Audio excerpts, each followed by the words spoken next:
Welcome back, everybody, to another episode of Everything Horror Podcast. My name is Paul Doski, and joining me today is none other than fellow author Ryan Meyer. Ryan, thank you for, finally coming on to the show. Thanks for having me. Happy to be here. Yes, I uh, want to quickly say that within the I think it was like 1 year anniversary of you doing this haunt poem uh contest that you did the first time around, and somehow you managed to pick me somehow. And then, like, a year later, it's like, wow, I still haven't even talked to him or, like, did anything with it except for not really through it, but I put it in, like, my vault of signatures. And here I am staring at it. And I figured, oh my God, I'm going to slap myself in the face because why haven't I not reached out to Ryan for an episode? So I figured since October's right around the corner, what a better way to talk to you about it, right? Yeah, that's So, perfect timing. And I appreciate you reaching out regardless, no matter the time. well, I still feel bad. So, No because need to you're a feel. nice dude that actually, for some weird reason, picked me as the winner for your contest that you did. I think it was for the year one anniversary. I have no idea if you even did anything for the second year, but congratulations on the second year, by the way. Oh, thank you. Yeah, And I'm. It's funny because I work in book publishing, so I'm really, really bad at promoting my own book. I spend all day promoting other people's books, and then I was like, oh, I really haven't done much for year two because I'm working on another project. But ooh, I that's why when you were saying you were slapping yourself for not reaching out to me, I was slapping myself for not reaching out to anybody really. I haven't done much more than like a reading here and there, and then I just focus on giveaways and ads and stuff. But definitely more I could have done. But better late than never, right? well, I say I want to slap myself, and you probably will want to slap yourself too, like in the same aspect of promoting your book as you were just saying. But for me, I'm like, there's times where I'm like, wow, I haven't gotten any emails. It's just kind of quiet. Like, it's kind of nice. And then it's just like, man, I'm actually kind of bored. Like, come on, people, send me your emails. And then it's just like, why didn't I not ever reach out to him? So, man, I don't know. So, anyway, it's good to have you on. And for those listening, we're talking about Ryan's poetry book. It is called Haunt. Um, I'm trying to figure out like if there's more to the title because I know on the cover here it just said your name and then haunt and then poems. So is it just haunt or is it like what Amazon says is haunt a collection of poetry? No, I mean the title's just haunt, but some in some of the descriptions I put that it's a collection of poems because yeah, as opposed to a smaller chapbook or something else. It's not like a collection of like the best hits or anything because this is my first book, so I wanted to just that's all I really wanted to use as I didn't want to put like necessarily a subtitle or anything. I just thought poems would be cutting it to the chase and saying that's what this is a collection of poems, and that haunt would be the kind of descriptor of what category. These are spooky, these are horror themed poems. Well, from what I've read a little bit when preparing myself for this, I was almost thinking you could have chosen haunt as a word because you bring up the word haunt a lot, so like haunted and stuff like that. Yada yada. Yeah, I know, I also know. I think it was like your second or third poem that it was called haunt. So I'm like, well, maybe he did it that way. Like most bands, they'll sometimes use a song title or a piece of work or something. So usually that's how it goes. So just out of curiosity, but yeah, I mean, putting it as haunt just because it's spooky, then yeah, I mean, fair enough. No, you're right. I did name it after the title itself came from the poem in the book called Haunt. Because I figured that was the best way to not only describe the book but also uh, describe the kind of horror that this is described that this is encompassing. We're haunted by our own personal demons, regardless of if we're haunted by real or supernatural demons. In every movie you see someone's haunted by ghosts, but they usually also have other things going on that may or may not be more important to them than being haunted, and that's what that specific poem is about, is someone who's struggling with things, and there are real ghosts going on that kind of take a back seat in the story, which I thought was an interesting way to take that poem. Hmm. Yeah, and I'm curious too because like for it being, I'll just throw it out there. So for those listening, it probably October by now because what a great way to promote this haunt book of a spookiness time, especially if you're into the poetry vibes, which I adore because it's always nice to see other people writing, not just my own. And Ryan has a very interesting way of words, and I only say that because you also seem to have a background for being in a university. Crap. I've, what was the university again? I just had it pulled up and now I can't find it. Well, I, I did my undergrad at Southern Connecticut State University, and I was involved with their yeah. university press for some time. So that was some of my earlier foray into the publishing world.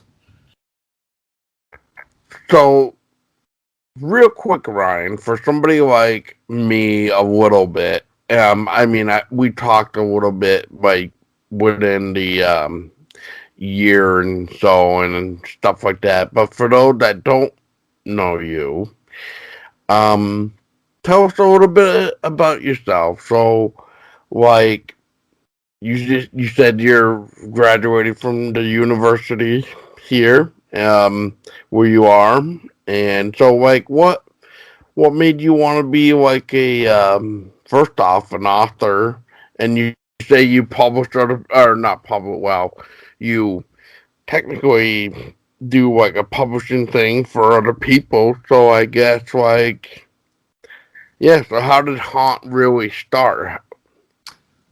So, I mean, if I'm describing myself from the start, I started writing poetry a little bit in high school, but I didn't really get super into it until college. I was mostly writing short fiction, and then I had a professor in a creative writing class in college that it kind of just opened the doors to me, not only writing poetry, but I I've always loved horror ever since I was a little kid. It was actually my grandmother who let me watch scary movies when I was way too young to be watching scary movies. So I always throw that tidbit in there because I think it's kind of funny that out of anyone in my family, it was my grandma who liked to watch scary stuff. She actually doesn't think half the movies are scary that I think are scary. So she's a lot more hardcore than I am.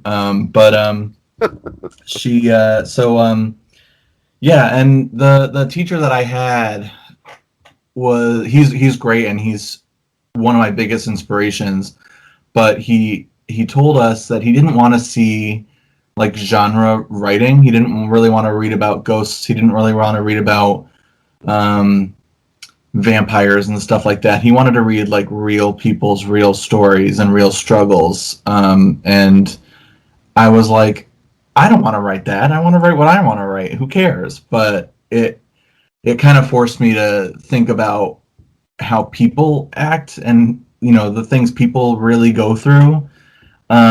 And so by the time I was done with school, I there was a course that I did that was an independent study, and I was able to kind of collect poems of mine to put into a collection, and that's where Haunt kind of started. I had a teacher who, it's funny because she was an older woman as well, and she's one of the best people that I've ever worked with, and she told me that a lot of the poems that I had weren't scary enough. So I was like, all right, I have some work to do. So that was where Haunt started.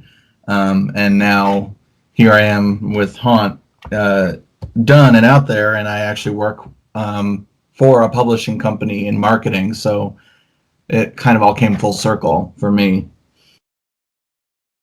Very cool. I know that was a lot of information. No. That was perfect. I just want to go back and say, because when you mentioned your grandma got you into horror, that's actually kind of funny, because you know what I used to watch with my grandmother? The Monsters. Oh, nice. And we used to watch like that and Bewitch, and I'm trying to think if there was like another one, but like those were, I know, TV shows, black and white, but still you know. Yeah. I mean, my grandmother raised me on like the Universal black and white monster movies. Like she had Dracula and the Wolfman, and we would watch those and the Mummy all the time. And one of her favorites is Creature from the Black Lagoon. So Oh, really? yeah, Wow. yeah, she's a character. But like when The Witch came out recently, I was like, okay, we got to go see that. So I took her to the movies to see The Witch, and she was like, wow, that was amazing. She didn't think it was scary in the way I thought it was scary, but she definitely really enjoyed it. You're talking like The Witch from Robert Eggers? Yeah, that's one of my most I favorite love horror that movies. movie. It's amazing. It really is, and then it it made me shake my head to the horror community, for those that were like trying to say like this wasn't scary, this isn't a horror film, blah blah blah. It's like you want to sit down and, like, I don't know about you, Ryan, but this was me. Like when I started to read that stuff, it was like this isn't scary, blah blah blah. What a waste of time. It's like, are you kidding me? It's like, this is perfect. This is like, you know, what are we watching? A family that is struggling because there's a quote witch among them, and it's not really supposed to be scary. Like it is, but it isn't. And like not in the horror way that we know. The horrorness is just the fact of, what are we watching a family struggle to, like, fend for themselves, and like everything else. Like one of the quotes that I kind of gave people is like, if you don't like this movie, then you must not like history, because that's basically the way I took The Witch. It was almost like a history lesson. You know what I mean? Yeah, definitely. That was the first one of the first movies that I watched that where afterwards I kind of said to myself, "Wow, this director really did his homework. Like this is kind of like the English literature nerds horror movie, you know? Exactly. Yeah. And Yeah. it's close to home because it's, it's, I mean, it wasn't filmed in New England, but it's supposed to take place in New England. And that's, Yes. everything that, being here in New England, it's like everything's haunted, everything's witches, and there's a lot of history to it. And I thought that one of the most important things in that movie was not the fact that there was a witch, but the fact that they were scared of the witch they didn't know necessarily existed. It was the fear that lingered above them, and it was also the fear of God too. It was very religious, and it was very, they, like I said before, they had their own things they were struggling with, Mm-hmm. that where the witch almost not took a back seat, but wasn't the central core of the movie until later on. Right. And the way they also Robert portrayed each individual animal, with like the rabbit, the goat, Mm-hmm. and the crow, and then I think is that all of them? I think I almost swear I'm missing one, but maybe not. Uh, No, I think that's. I have a witch poster hanging up in my room right now, and there's the three animals, so I think you got them all. all right, sweet. But yeah, each one of those animals represents its own haunted story, is the best way I would kind of say it, in like a weird nerd way, I guess. I don't know. Like we gotta look at the rabbit, for example, real quick. Like, the father tried to shoot the rabbit, but the gun kind of, you know malfunctioned. It's kind of like, that's not how it's supposed to happen, Right. or that's not supposed to happen, especially when he cleaned it and everything, and so it shouldn't have jammed like it did. With the goat, it's kind of awkward of what happened, especially later on with the other goats. Mm. Yeah. And then you got this like weird, bizarre, oh god, like illusion, or um a hallucination or whatever, with like the crow. So it's like really weird. Mm-hmm. But I mean, that's really the scare aspect before the ending draws near, of basically saying there's witches all around us too. Right. Yeah. Right. Exactly. But yeah, so anyway, getting back to you, um there's definitely like a lot of inspiration of movies going on within your poems, for sure. Oh, yeah. Now, was there any that actually involved any like personal life from you, that I mean, I don't know if you actually believe in like the paranormal and stuff, but like, as far as I've gotten to read, I've just noticed it sounds like it's mainly focusing on monster movies, or making them like your movies per se, or at least like a nice mixture between the two, of it's kind of like your view mixed with like a monster view. Yeah, I mean, definitely there's a couple poems in the book that come to mind where I directly drew from inspiration from horror movies. Like the last poem in the book is called Melt, and that one I think, I mean, it's one of my favorites. That's why I put it as the last poem, and it was like a longer, kind of more of an, I wouldn't call it an epic poem because it's not that long, but it's like a solid 3 to 4 pages in the book.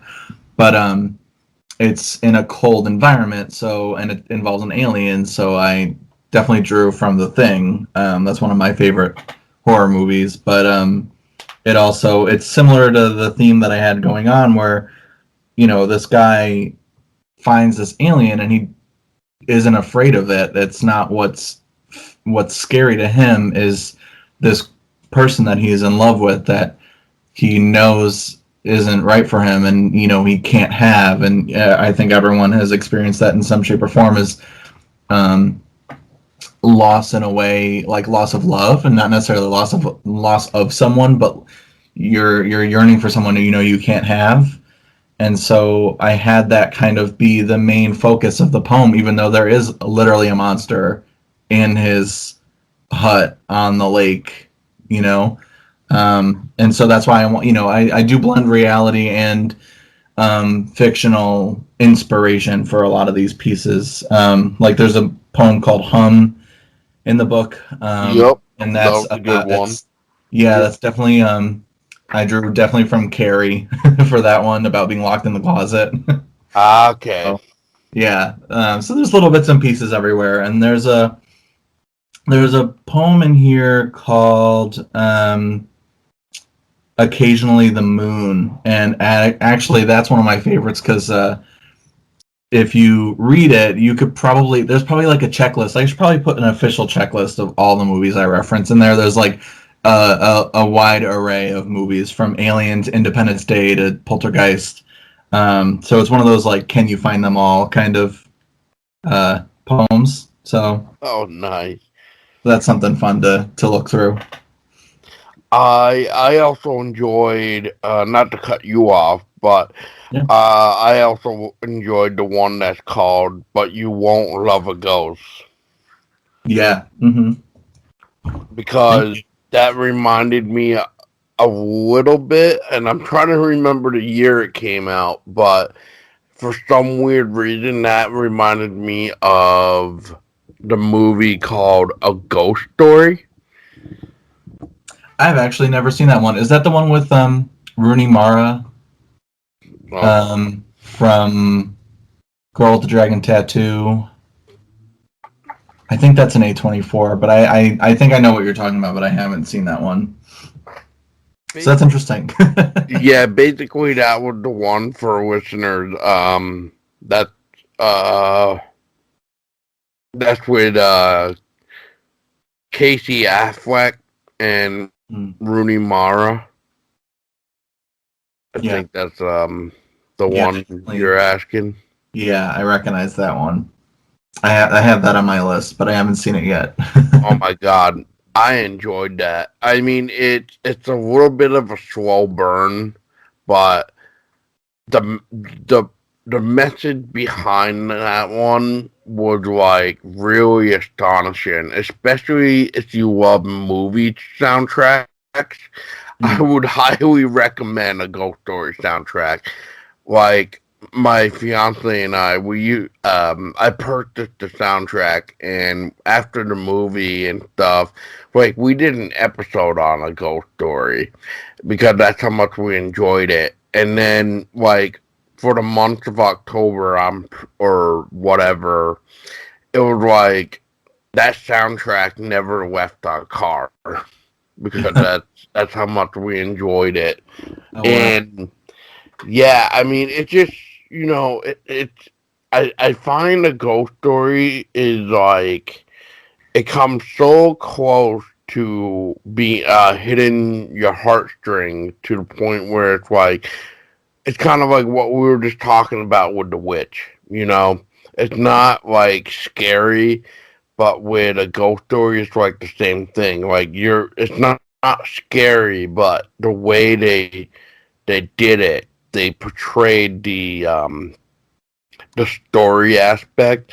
Because I don't want to say too much, Ryan, but just to kind of give you an idea, is like as you probably understand, there's was a family, then one of them departed, because otherwise there wouldn't be, a ghost story. But it without giving too much away, is like you know how the saying goes is like if there's a ghost, it's attached to the house. Hmm. So what are we watching? The uh the the husband kind of you know linger in this house, so we just watch his side of the story. But still, when it comes to like his family and etc. As it plays out, it's just it's like you can't help but feel bad, and it's just one of those things where it's like wow, like this hits home Mm. because it makes you think like if I this is just an example. Um, so let's say I passed away, and my fiance is by herself, and I'm the ghost for the ghost story. It's almost like that. It's like I could still be here, even though Tessa can't see me, but No. I'm watching her go through her life now without me. You know, that's basically what it is. But then, since I'm stuck with this house, now it's like I'm growing, or I became one with the house. Okay. Yeah, that sounds really interesting. I'll definitely have to keep that on my list. Yeah. Hopefully, I didn't no, I didn't really ruin it, but there's definitely more to it, but that's definitely the best way I can not spoil it. So No, I yeah, appreciate it. I appreciate that. yeah. I mean, I just want to say enough where hopefully it's like, okay, well, at least that explains a little bit of what I want to know. So, you know, take it with a grain of salt for Right. how you want to look at it with some people, because I know how people can be very picky nowadays. Yeah, I mean, I think with so much out there, people are going to find their favorite types of horror, and everyone's always going to say something about everything. But I think there's so many. There's a type of horror movie for everyone, and I think that's what's great about it is there's so many different ways to go about it and to tackle that genre, um, which is really special. Well, what about you, Ryan? You write, you wrote your poetry book here and stuff like that. You probably must have read, I don't know, countless horror stories, maybe comics or something.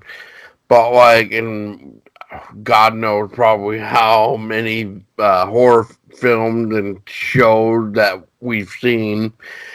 Um, Now, is there anything like nowadays where, or do you feel like with the way horror is nowadays, do you feel like it's kind of dry at all, or do you feel like something is missing within horror nowadays? I wouldn't say necessarily dry. I would just definitely say that not horror is not as.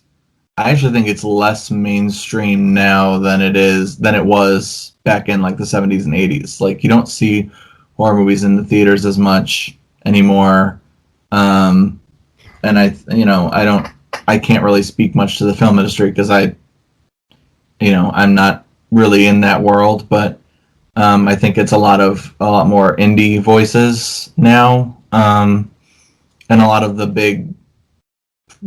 bigger productions are remakes, and I think I don't think that's necessarily a bad thing, because we still buy it and we still go watch it, so it's gonna still they're still gonna give them to us. So I watch everything I want to, and judge it based on what it is, not based on the things that I already like. I think that's a little unfair to the younger voices who are involved with these projects, and who put a lot of time and energy into them. So, but I guess I don't think any. I wouldn't say anything's missing. I would just say that there's a lot more.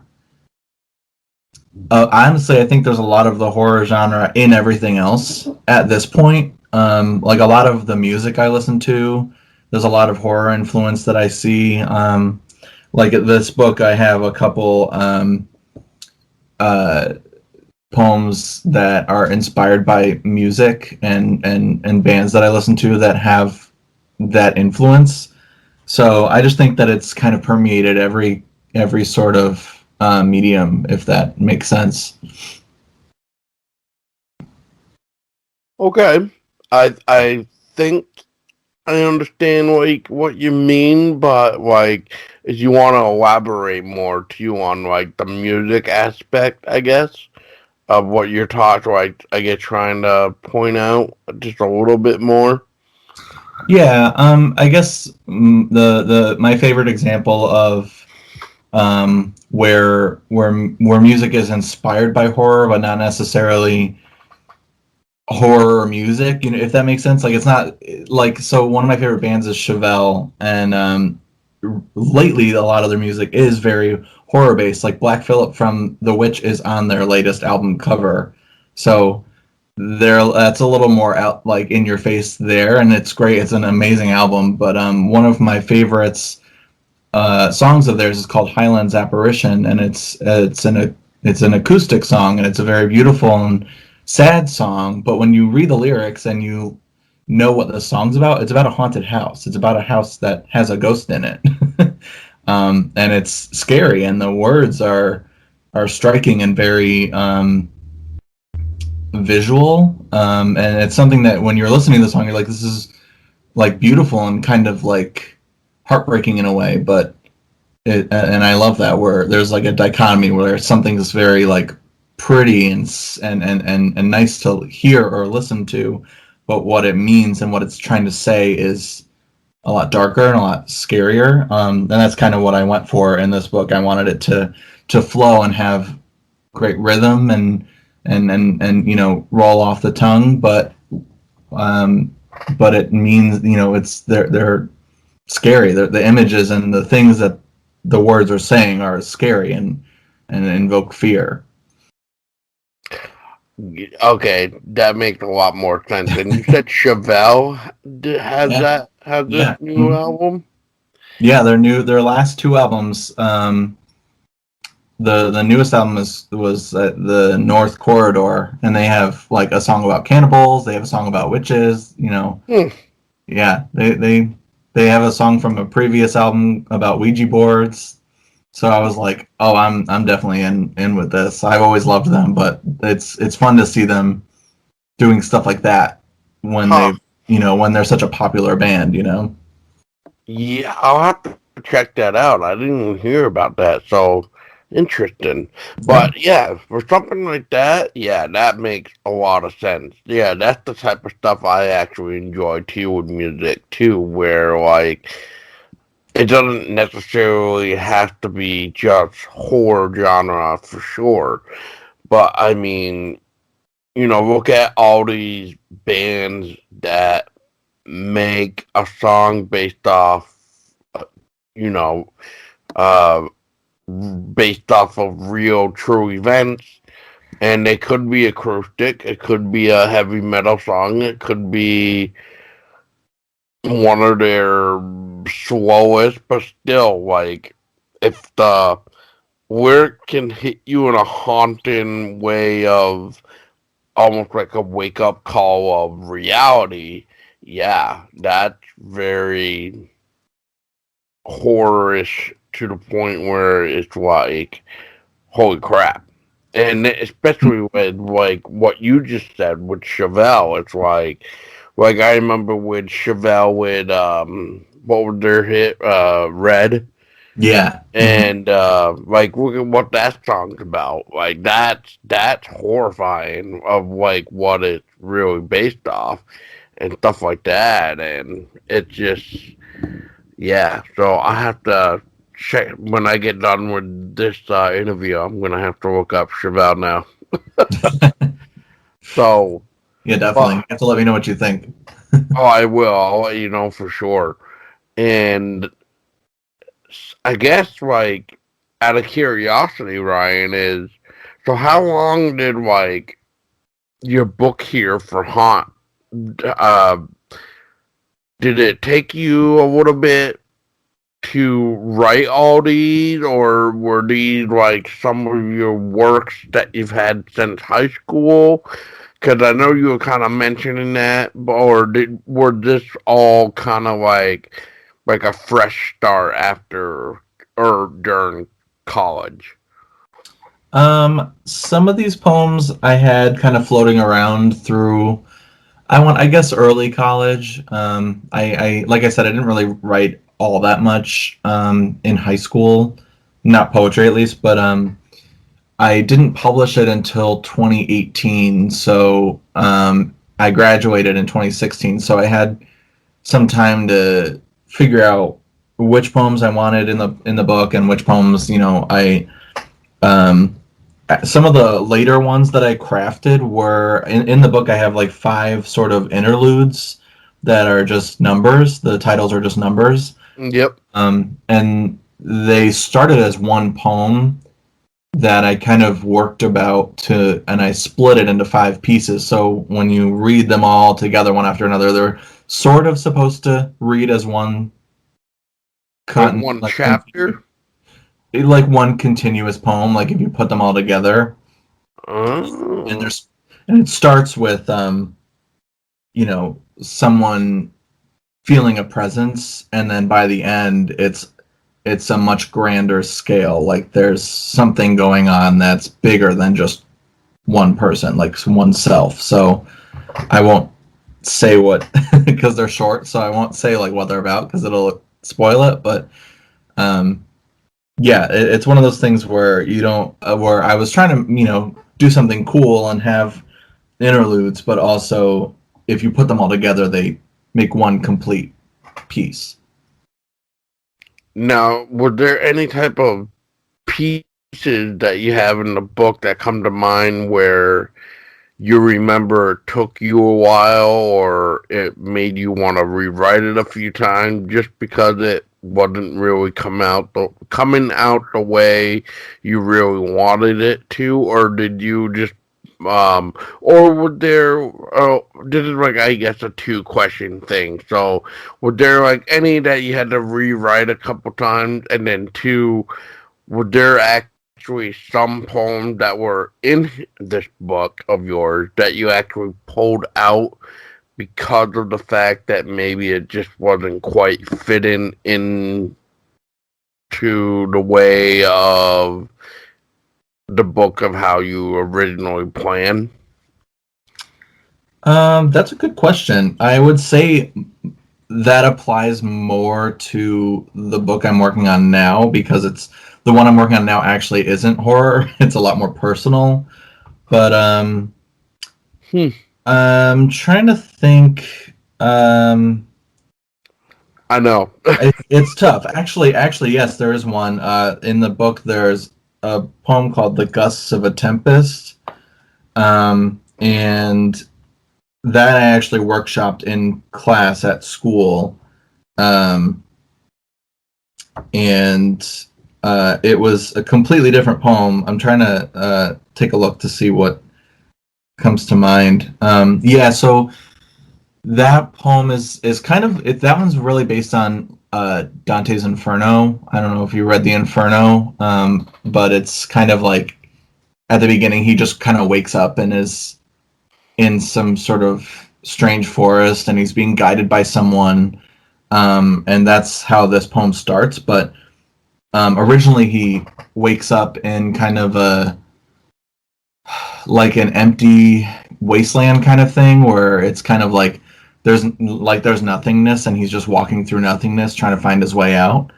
But as I worked on it, I wanted to give it more of a setting and more of a structure, because that way I can kind of play on the idea that there's a lot around you, but you're still you still lost your way. And it's easier to imagine something that you've seen before, and it's hard to describe something that there's nothing there. You know what I mean? So that one's a lot different than it was when it first started. And I would say there's a couple poems that I pulled out that not because they didn't fit in this book, but because I wanted to keep this book at a solid amount of poems. I didn't want too many in one book. So I have a couple that are the start of another book of horror poems, but um, I'm still working on that as well. So I guess I have two projects going on, but one of them is a lot more complete than the other. Which is your personal one from the sound of it? Yeah, it's a lot more like self exploration and just more about I guess fear has a lot to do with that one too. Just like, fear of kind of yourself and trying to figure out your place and everything and dealing with your own mind. So I guess there's horror in that too, but it's not presented as horror genre, if that. No, I think yeah, it's like a psychological thriller in a way, but Yeah, it's more of a personal approach. It's understanding you. yeah, it's more traditional poetry is what I that's the word I've been using to describe it. It's hard to describe poetry, but um, I definitely enjoy the playing with words and playing with structure. Even though all of my poems are free verse, there's no sonnets, there's no um, uh, numbered anything. But I do like playing with the word at the end of this line is at the end of this line for a reason, and there's emphasis in certain ways that you can't really do in like a novel, for example. You're not focusing on the story by every line and every paragraph. In a novel, you'd be focusing on the plot and the story, whereas in poetry, there's a little bit more to that. And I think that's what's special about specifically poetry. And also, writing novels is hard to me. So, not that poetry is not hard, but it's a different animal completely. Oh yeah, yeah. Trying to describe the environment, like what the characters see, feel, taste, everything. Yeah, it's hard. Yeah. It's like trying to like put what the vision of what your protagonist is seeing or however into words. Yeah, yeah, no. That yeah. I that's I think why I stick to poetry myself. Yeah. It's a lot less complicated than trying to explain the environment, I guess, for sure. I think it's like how you're even wording it too, but I think that's why you'll never see my name come under a novel anyway. Yeah. But I mean, I have so many drafted novel ideas, but mm, um, we'll see. We'll see if anything happens with those. hey, you never know. In 10 years, you might have it, man. You might have your first novel out. In a perfect world, I would love to have a novel version of the last poem in this book. So we'll see if I can figure that out. That There's would be something there. I cool. just don't know what it is. Well, I well, well.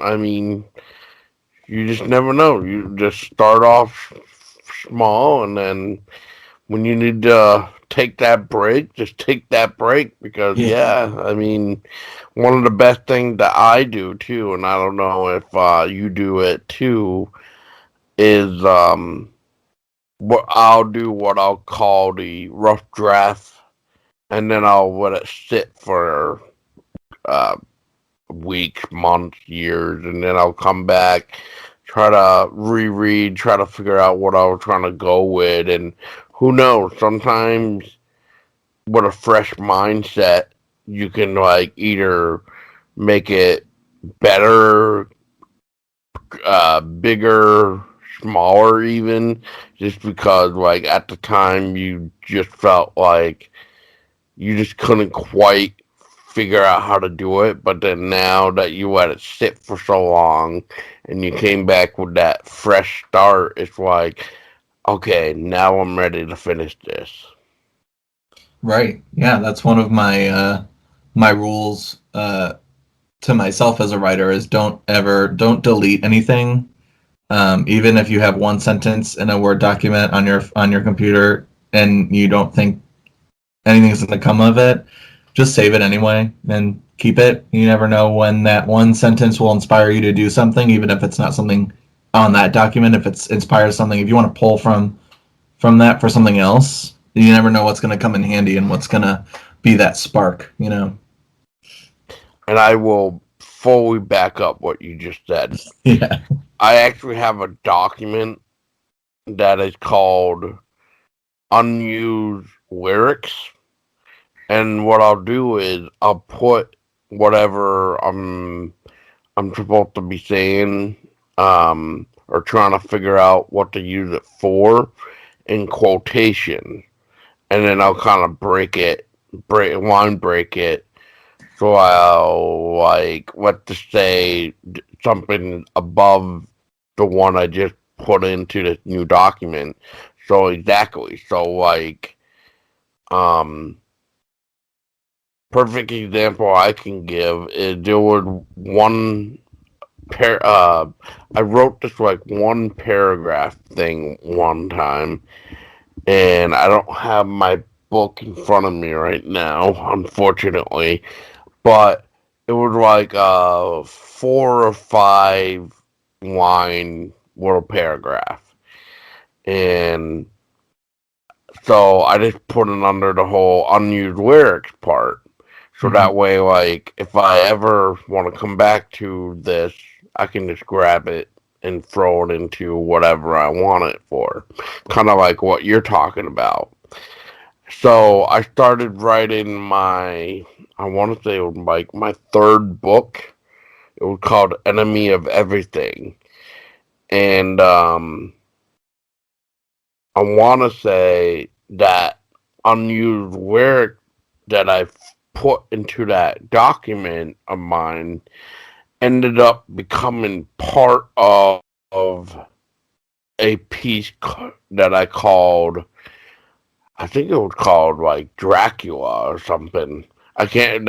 That's why I wish I had my book with me. But yeah, it became part of a like one of those pieces where you break it down. Like I forget what they call it, Ryan, but you actually did it, and it's like you have the title of the poem, but then you have it as like part one, part two, part three. Yeah, yeah, just numbering the sections. I'm sure Yep. there's a real word for it, but I know what you mean. Yeah, there is a word for it. I just can't remember what the terminology is, but yeah, that's exactly what I did though. So, and it played out actually really well. I thought with the way I used it in between that piece. So just like, oh wow, like the way this actually came to be, kind of feels like it was meant to be there. So good. It's like good thing I did hold on to it. Hmm.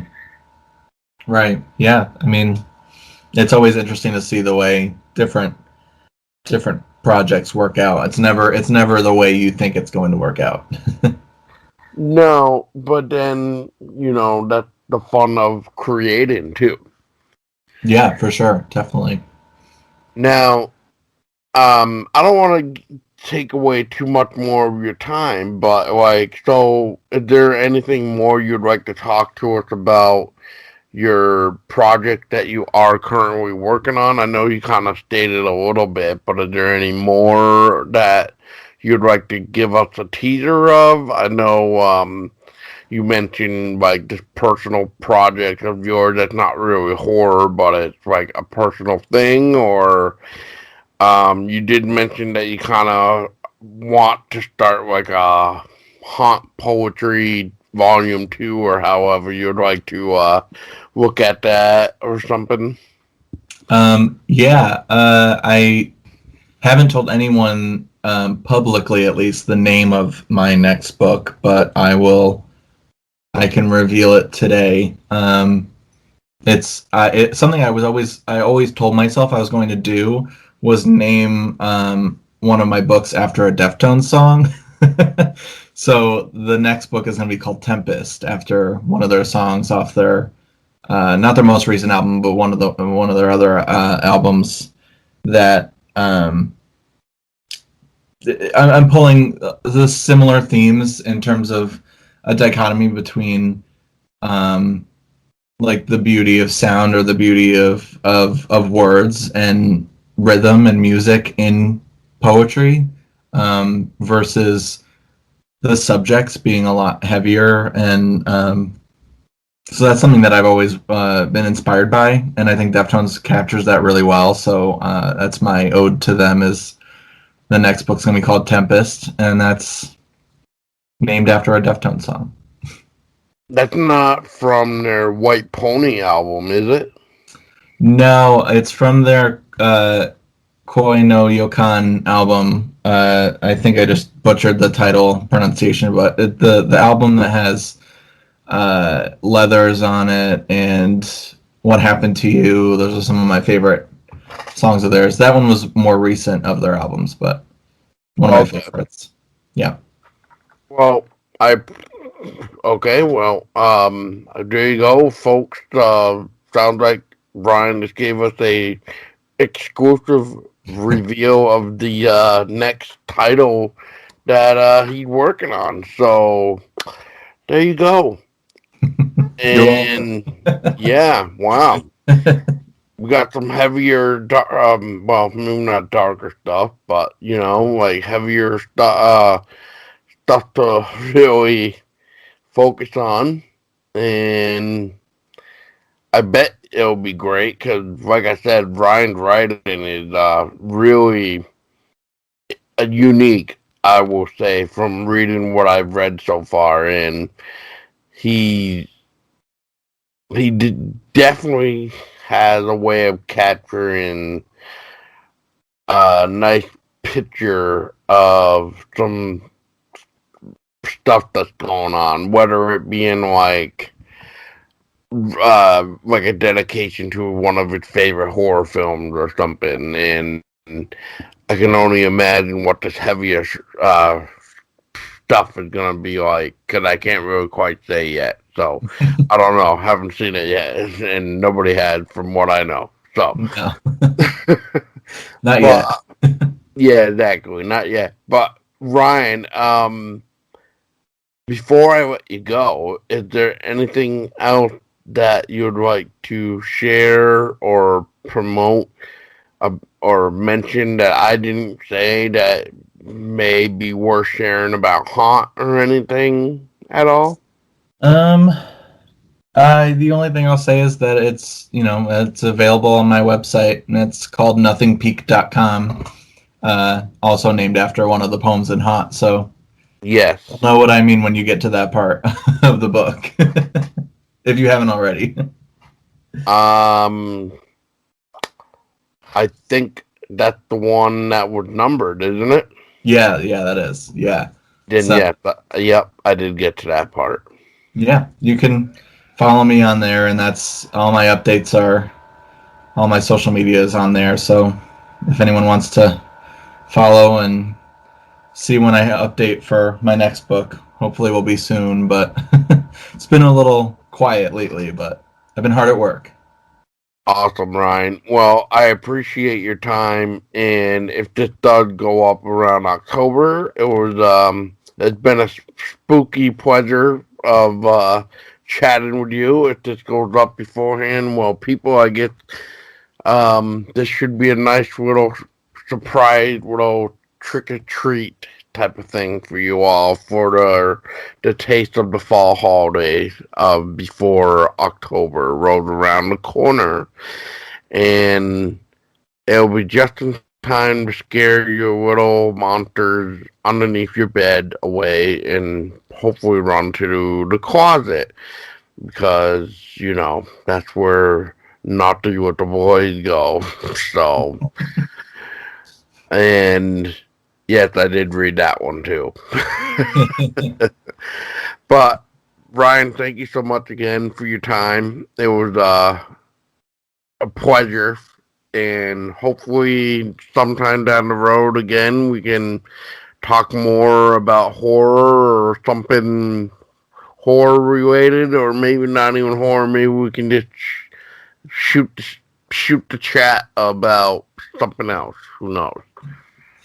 Yeah, no, definitely. I appreciate you having me on. It was definitely a pleasure, and I love talking about horror and writing. So it's great. It was great to geek out a little bit with you. Well, I'm glad because like I said, I feel like an idiot, so I didn't reach out, and it sounds like you are almost thinking the same way with, like you said. I think it was off the air. Maybe it was off the air, but just in case you were saying like, it's like you're promoting other people's stuff and not your own. It's just like, oh God, not like it's a bad thing that you're trying to promote other people's stuff, but you know, it is kind of awkward though when you're trying to promote your own stuff because you don't want to like overkill or oversell your stuff too. Right. Yeah. I mean, it's something I encourage other people to do, but it's Yeah. easier said than done.